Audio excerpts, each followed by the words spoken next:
NCERT science class 9th chapter 1 part 2 page number 4, 5, 6। आज की इस वीडियो में हम देखेंगे, पिछली वीडियो में हमने देखा था कि व्हाट इज मैटर, मैटर क्या होता है, और हमने देखा था कैरेक्टरिस्टिक्स ऑफ मैटर, मैटर्स के कितने कैरेक्टरिस्टिक्स होते हैं।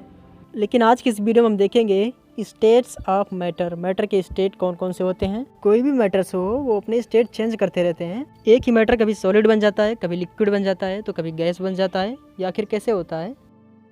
एग्जाम्पल के रूप में जैसे हम पानी को ही देख लेते हैं। अगर हम पानी को ठंडा करें तो वो सॉलिड बन जाता है, अगर थोड़ा सा गर्म करें तो लिक्विड बन जाता है, और अगर थोड़ा सा ज़्यादा गर्म कर दें तो वो गैस में बदल जाता है। इसी तरह और भी जितने मैटर हैं जैसे कि लोहा, प्लास्टिक वगैरह, अगर इनका टेम्परेचर चेंज करें तो इनके स्टेट में चेंजिंग आती है। इससे ये बात पता चलती है कि अगर किसी भी मैटर का टेम्परेचर चेंज करेंगे तो स्टेट भी चेंज हो जाएगा। और दूसरी बात ये पता चलती है कि किसी भी मैटर की सिर्फ 3 स्टेट ही हो सकते हैं, या तो सॉलिड होगा, या तो लिक्विड होगा, या फिर गैस में होगा। यहाँ पर एक सवाल उठता है कि जिस तरह पानी के 3 स्टेट होते हैं, सॉलिड, लिक्विड, गैस, क्या इसी तरह सभी मैटर के होते हैं, लकड़ी और कागज़ वगैरह के भी? जी हाँ, लकड़ी और कागज़ वगैरह के भी 3 स्टेट होते हैं, सॉलिड, लिक्विड और गैस। तो आप सोच रहे होंगे कि लकड़ी को जलाने पर तो सीधा वो जल जाती है, मतलब गैस में बदल जाती है या फिर राख बन जाती है, तो लिक्विड कब बनती है आखिर? तो कागज़, लकड़ी, इन सब मैटर के बारे में आप आगे की क्लास में सीखेंगे। अभी आप सिर्फ इतना ही जानिए कि किसी भी मैटर के सिर्फ 3 ही स्टेट होते हैं, सॉलिड, लिक्विड और गैस। सबसे पहले हम सॉलिड स्टेट के बारे में थोड़ा डिटेल में देखेंगे। सबसे पहले आप कुछ सॉलिड मैटर्स ले लीजिए, जैसे कि एक पेन ले लीजिए, किताब, एक नीडल और एक लकड़ी की कोई छड़ ले लीजिए आप। अगर हम इन मैटर्स को किसी सफ़ेद कागज़ पर रख करके पेंसिल से इनका हम फिगर बनाएं, और फिर फिगर बन जाने के बाद हम क्या देखते हैं, हम देख पा रहे हैं कि सभी मैटर्स का एक डिफिनिट शेप है। अगर कोई मैटर रेक्टेंगुलर है तो रेक्टेंगल फिगर बनेगा उसका। जैसे कि एक सर्कुलर चूड़ी हो गई, अगर उसका हम शेप बनाए तो सर्किल ही बनेगा, क्योंकि उसका शेप डेफिनिट है। जिस तरह इनका शेप डेफिनिट होता है उसी तरह इनकी बाउंड्रीज भी डेफिनिट होती है। यदि किसी चूड़ी का रेडियस 3 सेंटीमीटर है तो उसका शेप बनाने के बाद शेप का भी रेडियस 3 सेंटीमीटर ही होगा, क्योंकि उसकी बाउंड्रीज फिक्स है। इसी तरह सभी सॉलिड मैटर्स का वॉल्यूम भी फिक्स होता है। जैसे कि हम सेम साइज़ के 2 गिलास लें, यदि पहले गिलास में 1 लीटर पानी आ जाता है तो दूसरे गिलास में भी 1 लीटर पानी ही आएगा, क्योंकि दोनों गिलास का शेप फिक्स है, इसलिए उनका वॉल्यूम भी फिक्स है।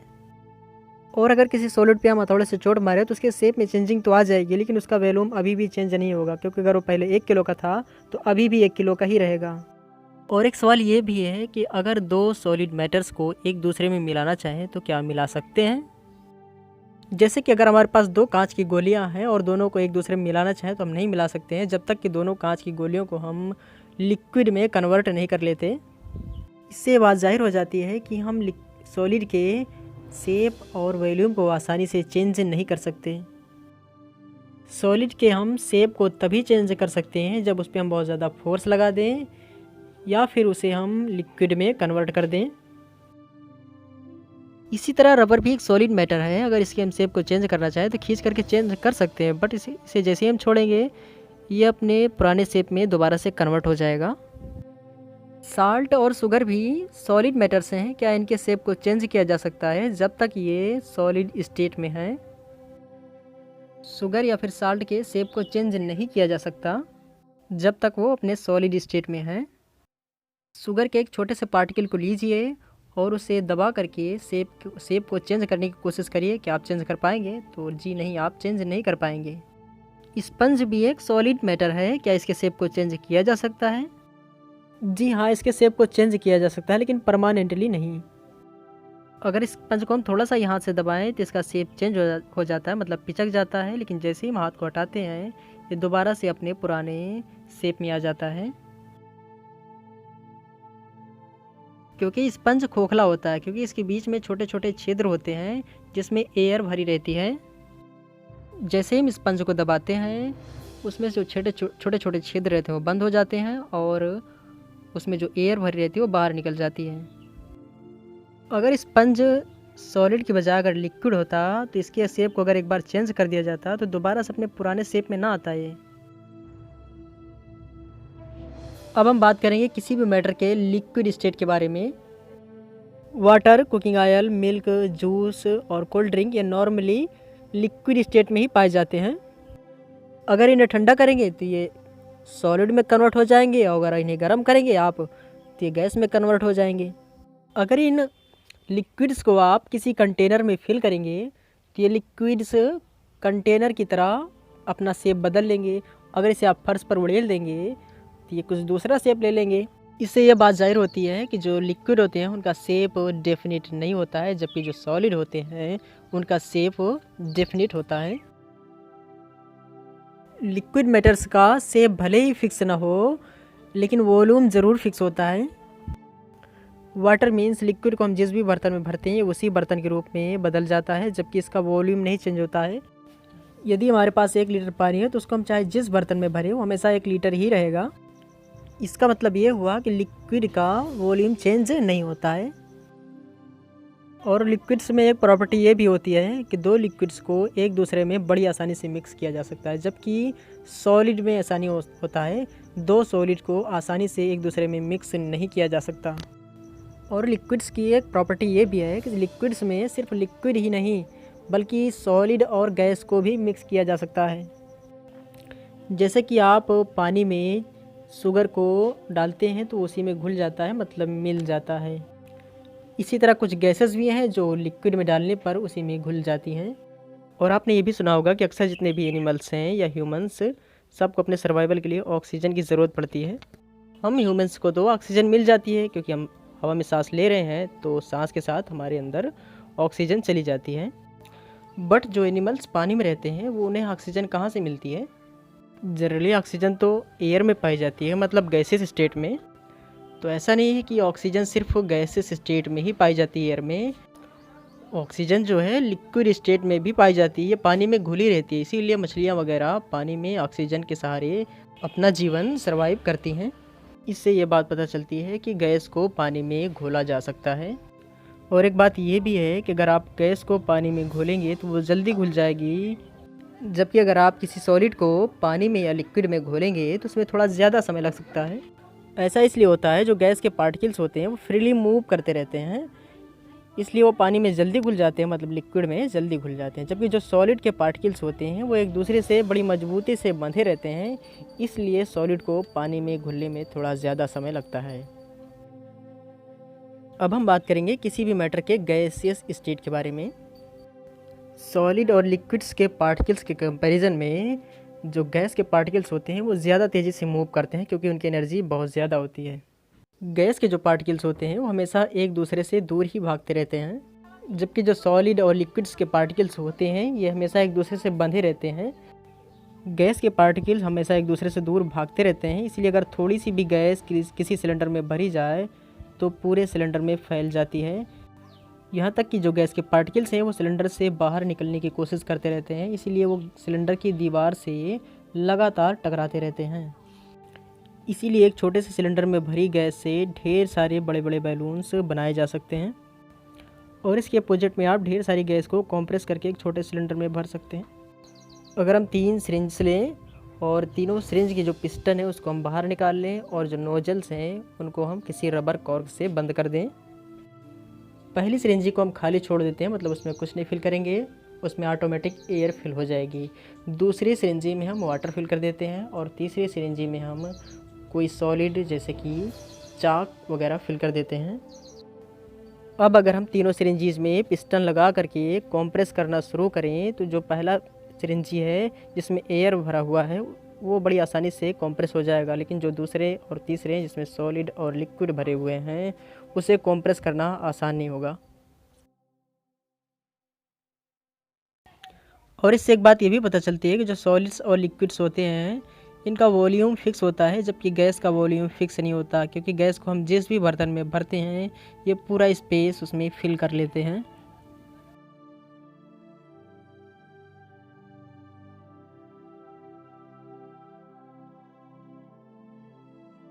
हमारे घरों में जो खाना पकाने के लिए गैस इस्तेमाल होती है उसका नाम है एलपीजी। आप देखेंगे एक छोटे से सिलेंडर में लगभग 14 या 15 किलो गैस कैसे भरी रहती है, क्योंकि गैस को कंप्रेस करके एक छोटे से सिलेंडर में भी ढेर सारी गैस भरी जा सकती है, जबकि सॉलिड और लिक्विड्स को कंप्रेस नहीं किया जा सकता। हमारे घर के किचन में जब खाना बनता है तो हमें दूर से पता चल जाता है कि हमारे घर में कुछ बन रहा है। ऐसा इसलिए होता है क्योंकि जो खाने से खुशबू निकलती है वो भी छोटे छोटे गैस के पार्टिकल्स के रूप में हवा में चारों तरफ फैल जाती है। और हवा मीन्स एयर में भी ढेर सारी गैसेस मिली रहती हैं, और जो खाने से खुशबू निकलती है मतलब गैस, वो भी एयर में जाकर के मिल जाती है। और ये जो खाने की खुशबू है एयर में बड़ी जल्दी बहुत तेज़ी से मिल जाती है, इसमें ज़्यादा समय नहीं लगता है। इससे ये बात पता चलती है कि एक गैस में दूसरी गैस बड़ी आसानी से मिल जाती है, इसमें ज़्यादा समय नहीं लगता है। और इसी रिएक्शन को बोलते हैं डिफ्यूज़न। जब गैस को किसी सिलेंडर या कंटेनर के अंदर भर दिया जाता है तो गैस के पार्टिकल्स लगातार मूव करते रहते हैं, ये रुके हुए नहीं होते कंटेनर के अंदर। और ये गैस के पार्टिकल्स कंटेनर के अंदर रैंडमली मूव करते हैं हाई स्पीड से, ना कि किसी फिक्स डायरेक्शन में। रैंडम मीन्स होता है कि गैस के पार्टिकल्स किसी भी डायरेक्शन में मूव कर सकते हैं, कोई ज़रूरी नहीं है कि वो कंटेनर की दीवार की तरफ ही मूव करेंगे, वो किसी भी डायरेक्शन में इधर उधर जा सकते हैं। गैस के पार्टिकल्स रैंडमली मूव करने की वजह से ये सिर्फ कंटेनर की दीवार को ही हिट नहीं करते, बल्कि आपस में भी एक दूसरे को हिट करते रहते हैं ये। अगर हम किसी सिलेंडर या कंटेनर में कुछ ज़्यादा ही गैस भर दें और यदि कंटेनर या सिलेंडर की दीवार कमज़ोर है तो सिलेंडर फट भी सकता है, क्योंकि एक बार में कभी भी अचानक से ढेर सारे गैस के पार्टिकल्स दीवार से टकरा सकते हैं। गैस के पार्टिकल्स को हम जितना ही हीट करेंगे, मतलब जितना टेम्परेचर बढ़ाएंगे, उसकी एनर्जी उतनी ही ज़्यादा बढ़ेगी और वो उतनी ज़्यादा ही तेज़ी से मूव करेगा। इसी वजह से अगर कभी कोई सिलेंडर हीट हो जाता है, मतलब ज़्यादा गर्म हो जाता है, तो उसके अंदर जो गैस के पार्टिकल्स हैं वो ज़्यादा तेज़ी से मूव करने लगते हैं, और इसी वजह से कभी कभी सिलेंडर फट भी जाता है। सिर्फ गैस के पार्टिकल्स मूव नहीं करते, बल्कि लिक्विड्स के भी पार्टिकल्स मूव करते हैं, लेकिन ये गैस के कंपैरिजन में कम तेज़ी से मूव करते हैं लिक्विड्स के पार्टिकल। इसी तरह सॉलिड के भी पार्टिकल्स ज़्यादा तेज़ी से मूव तो नहीं कर सकते, बट अपने ही स्थान पर थोड़ा बहुत वाइब्रेट ज़रूर करते हैं।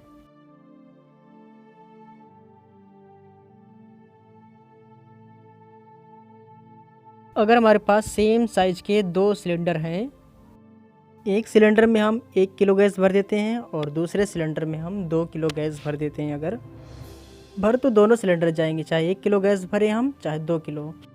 लेकिन जिस सिलेंडर में 1 किलो गैस है उसमें गैस के पार्टिकल्स थोड़ा दूर दूर होंगे, मतलब उनके बीच स्पेस होगा, जबकि जिसमें 2 किलो गैस है जिस सिलेंडर में, उसमें गैस के पार्टिकल्स थोड़ा पास पास होंगे।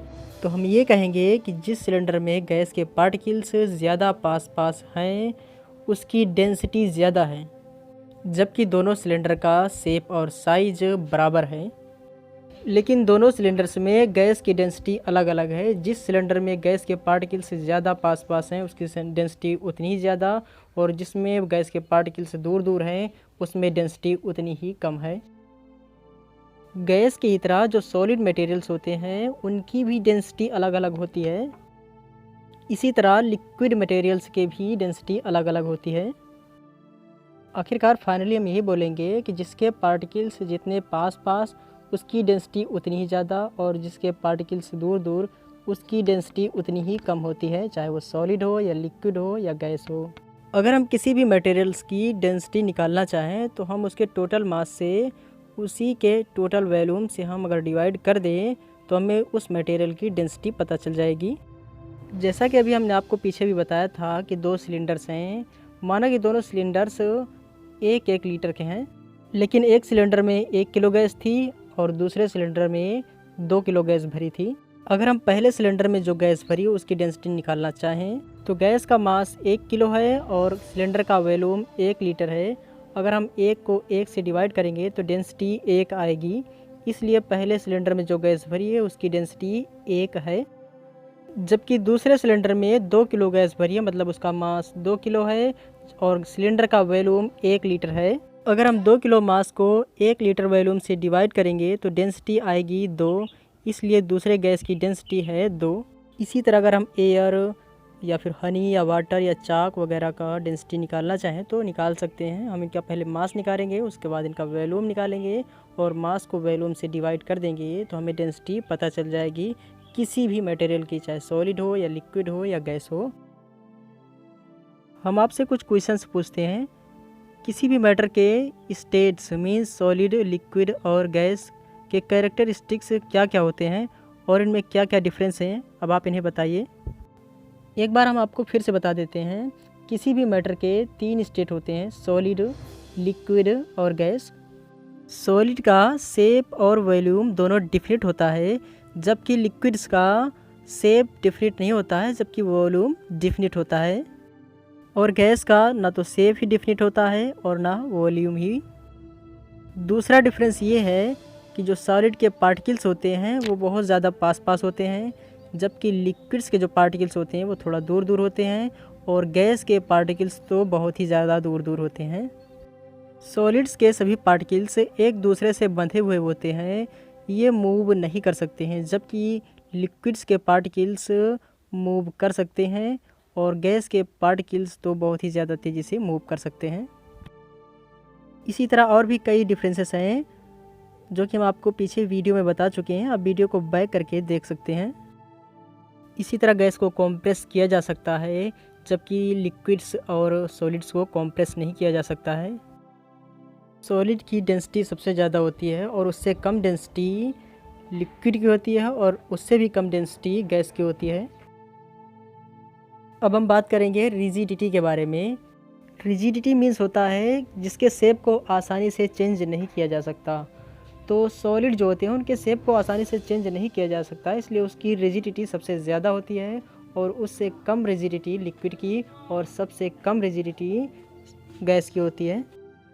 और अगर हम कॉम्प्रेसिबिलिटी के बारे में बात करें तो जिसको सबसे आसानी से कॉम्प्रेस किया जा सकता है उसकी कॉम्प्रेसिबिलिटी सबसे ज़्यादा है, जैसे कि गैस को बड़ी ही आसानी से कॉम्प्रेस किया जा सकता है, इसलिए उसकी कॉम्प्रेसिबिलिटी ज़्यादा है, जबकि लिक्विड की उससे कम होती है और सॉलिड की सबसे कम होती है।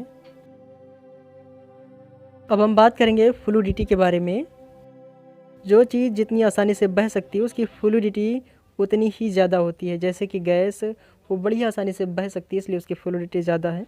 लिक्विड्स की फ्लूइडिटी गैस की कंपैरिजन में थोड़ा कम होती है, जबकि सॉलिड की फ्लूइडिटी और भी कम होती है। अब हम बात करेंगे काइनेटिक एनर्जी के बारे में। जो पार्टिकल्स जितनी ज़्यादा तेज़ी से मूव करता है उसकी काइनेटिक एनर्जी उतनी ही ज़्यादा होती है। गैस के पार्टिकल्स की काइनेटिक एनर्जी सबसे ज़्यादा होती है और ये सबसे ज़्यादा तेज़ी से इसी वजह से मूव करते हैं, जबकि लिक्विड्स और सॉलिड्स की काइनेटिक एनर्जी कम होती है। अगर हम किसी गैस को किसी वेसल्स या कंटेनर में भरें तो ये पूरी जगह को घेर लेता है। आखिर क्यों? ऐसा इसलिए होता है क्योंकि गैस के पार्टिकल्स हमेशा रैंडमली मूव करते रहते हैं, ये एक जगह पर रुके हुए नहीं होते हैं, इसीलिए ये गैस के या कंटेनर के अंदर चारों तरफ फैल जाते हैं। और ये गैस के पार्टिकल्स कंटेनर या वेसल की दीवार से बार बार टकराते रहते हैं, इसलिए गैस या कंटेनर की दीवार पर प्रेशर भी पड़ता है। अगर ज़्यादा प्रेशर पड़ जाए तो कंटेनर फट भी सकता है। अगर हम अपने हाथ को किसी गैस के अंदर घुमाएं अपने हाथ को तो बड़ी आसानी से घुमा सकते हैं। गैस मतलब जैसे आप एयर समझ लीजिए, अगर एयर के अंदर हम अपने हाथ को घुमाएं तो बड़ी आसानी से घुमा सकते हैं। इसी तरह अगर हम लिक्विड मतलब पानी में अगर आप अपने हाथ को घुमाएं तो थोड़ा सा हमें मुश्किल होगी हाथ घुमाने में, जबकि अगर हम किसी सॉलिड चीज़ के अंदर अपने हाथ को घुमाना चाहें तो हम अपने हाथ को नहीं घुमा सकते हैं। ऐसा इसलिए होता है क्योंकि गैस के पार्टिकल्स दूर दूर होते हैं और इनके पार्टिकल्स के बीच अट्रैक्शन फोर्स कम होता है। अगर इनके पार्टिकल्स के बीच हम अपने हाथ को घुमाएंगे तो हम बड़ी आसानी से घुमा सकते हैं। इसी तरह लिक्विड के भी पार्टिकल्स थोड़ा कम मजबूती से बंधे होते हैं, इसलिए उसमें भी हम अपने हाथ को घुमा सकते हैं, जबकि किसी सॉलिड के पार्टिकल्स बहुत ही ज़्यादा तेज़ी से मजबूती से बंधे होते हैं, इसीलिए उसके अंदर हम अपने हाथ को नहीं घुमा सकते। अगर हम अपने हाथ को किसी सॉलिड चीज़ से होकर गुजारना चाहें तो या तो सॉलिड टूट जाएगा या हमारे हाथ में चोट हमें लग जाएगी। लेकिन आपने देखा होगा कि जो कराटा एक्सपर्ट होते हैं वो सॉलिड चीज़ों को भी तोड़ देते हैं कराटा मार करके, जैसे लकड़ी के पटरा वगैरह। अभी हमने आपको बताया कि लिक्विड और गैस के कंपैरिजन में सॉलिड के जो पार्टिकल्स होते हैं वो बहुत ज़्यादा मजबूती से बंधे होते हैं, और इससे ये बात भी जाहिर होती है कि लिक्विड्स और गैस के कंपैरिजन में सॉलिड के पार्टिकल्स ज़्यादा पास पास होते हैं। तो जिनके पार्टिकल्स ज़्यादा पास पास होते हैं उनकी डेंसिटी भी ज़्यादा होती है। जैसे कि पत्थर भी एक सॉलिड है और पत्थर के जो पार्टिकल्स होते हैं वो बहुत ही ज़्यादा पास पास होते हैं, इसीलिए पत्थर की डेंसिटी भी ज़्यादा होती है लिक्विड्स के कंपैरिजन में। लिक्विड्स मीन्स जैसे कि आप पानी को ही मान लीजिए, तो पानी के जो पार्टिकल्स होते हैं वो थोड़ा दूर दूर होते हैं, इसीलिए उसकी डेंसिटी कम होती है सॉलिड्स और गैस के कंपैरिजन में। अगर हम किसी पत्थर को पानी में रखें तो पत्थर पानी में डूब जाएगा। क्यों? क्योंकि उसकी डेंसिटी ज़्यादा है। तो जिसकी डेंसिटी ज़्यादा है वो नीचे रहेगा और जिसकी डेंसिटी कम है वो ऊपर रहेगा। पत्थर की डेंसिटी ज़्यादा है जबकि पानी की डेंसिटी कम है। और अक्सर हमें ये दिखाई भी पड़ता है कि जो सॉलिड होते हैं वो लिक्विड में डूब जाते हैं। लेकिन कुछ सॉलिड्स ऐसे भी होते हैं जिनकी डेंसिटी लिक्विड्स के कंपैरिजन में कम होती है, जैसे कि लकड़ी का टुकड़ा या फिर बर्फ़ का टुकड़ा कोई।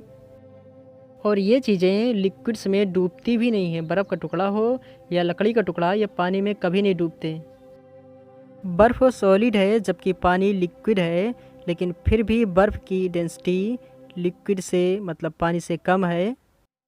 ऐसा इसलिए होता है क्योंकि जो बर्फ़ के पार्टिकल्स होते हैं उनके बीच में स्पेस होता है, मीन्स उनके बीच में एयर भरी रहती है, जबकि पानी के पार्टिकल्स के बीच में एयर नहीं होती।